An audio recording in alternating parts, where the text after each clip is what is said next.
Hello everyone, Jen here. Well, it's a wrap. Shogun is over. We made it through the whole journey in 9 weeks. And the last episode, number 10, titled A Dream of a Dream, was our denouement. Only once the episode started did I realize that the story was already finished. Episode 10 has no climactic battle, except in a flash forward, because the climax was in episode 9 after all. What a shame they didn't depict any bit of that final battle between Toranaga and Ishido, though. It would have been cool to see them fight. I make it out to be budgeting reasons, though, and likely they had a reverence for the original book, which I learned ends in a similarly subdued fashion. If it saved them money, well, I can't argue with that. Sometimes you just gotta tell the story that you have room for. Nevertheless, I really liked how it wrapped up, with its little twists and turns and reveal of the final resolution of the story. So, what was Crimson Sky? It was an idea that was remade by Lord Toranaga, who used his wisdom and cunning to do what was seemingly impossible. We learn everything in the end, what the sacrifice of one person can do to change the course of a nation. First, I want to shout out Cosmo Jarvis, who did much of the heavy lifting here as the story turned back round to him. His emotional performance of John's devastation at Lady Mariko's death is very believable.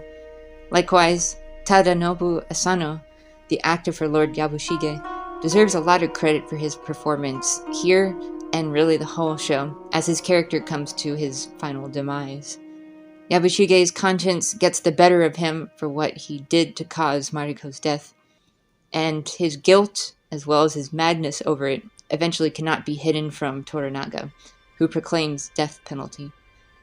In the context of the moment, John killing him out of revenge didn't make sense, and Toranaga instead will be Yabushige's second.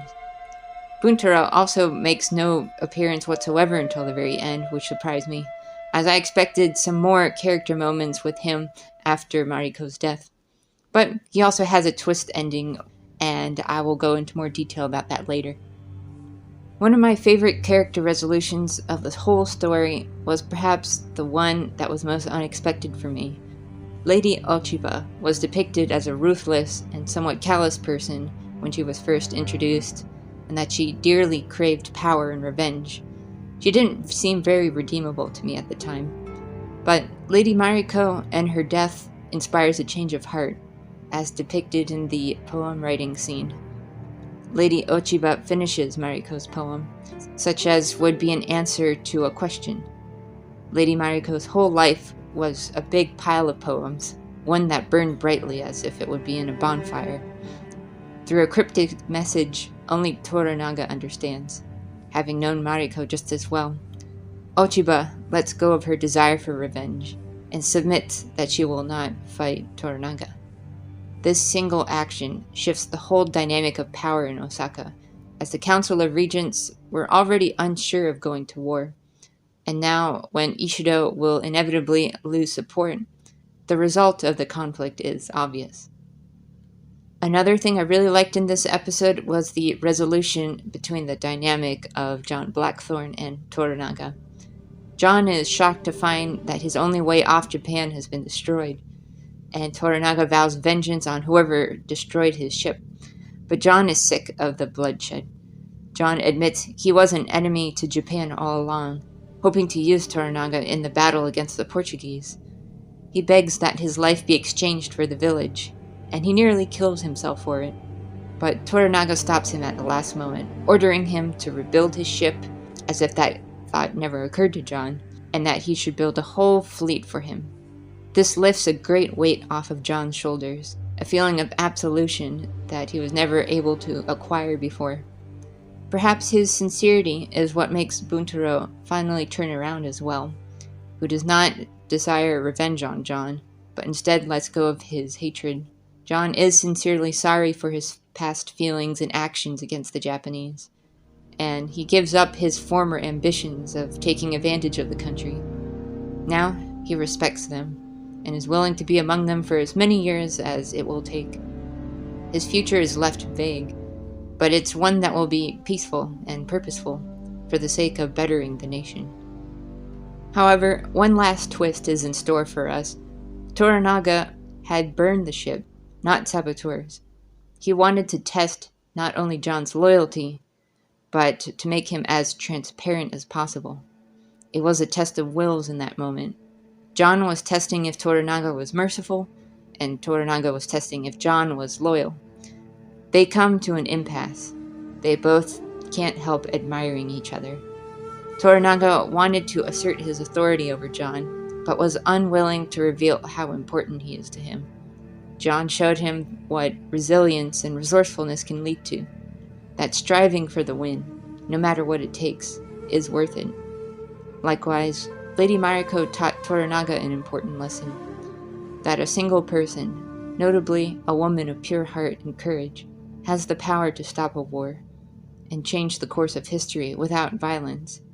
Toranaga admits this to Yabushige right before he executes him, a glimpse into the samurai lord's inner heart. Once Toranaga becomes shogun, he will never reveal his heart to anyone ever again. Perhaps it was a cathartic thing for Toranaga to tell Yabushige these things. Nonetheless, the secret of whether the shogunate was what he wanted all along, that's left a mystery. I like to think Toranaga is one of those people who reluctantly takes power, knowing fully what the burden will be, but accepts his destiny once he can see the future clearly. To wrap up my final thoughts on the show, I just want to say congratulations to the entire team that produced Shogun, that they created a masterpiece that will be a classic probably for decades to come. So many good choices were made, be it the casting, the writing, the cinematography, the environments, even the costumes and armor. Everything oozed authenticity, especially the subtle expressions of emotion, the beautiful poetry, and the deep reverence for traditions and for nature. This show did not paint Japan in a rosy light, but rather made them as raw and natural as could be. It's not a show about glorifying their honor code or the samurai, but shows them at face value, and you can either come to reject them or accept them, just as John decided in the end. People are complex, neither all good or all evil, but there are those who believe in justice and righteousness in every culture, and we can celebrate when wisdom prevails in dangerous times. I'll remember the show for a long time as a beautiful depiction of a historical event the Japanese people gravely revere, of what honor and sacrifice means to them, of the value of life over death, and how, despite existing in a morally gray world, good will ultimately shine through and prevail over evil. Thank you guys for watching, especially those who watched almost all my reviews. I hadn't done something like this before, but I think Shogun was the one to do it, since my channel has become very samurai-oriented. I got lots of plans for the future, and will immediately return to talking about Ghost of Tsushima, specifically the PC release in just a few weeks. So, I'll see you guys in the next video. Take care.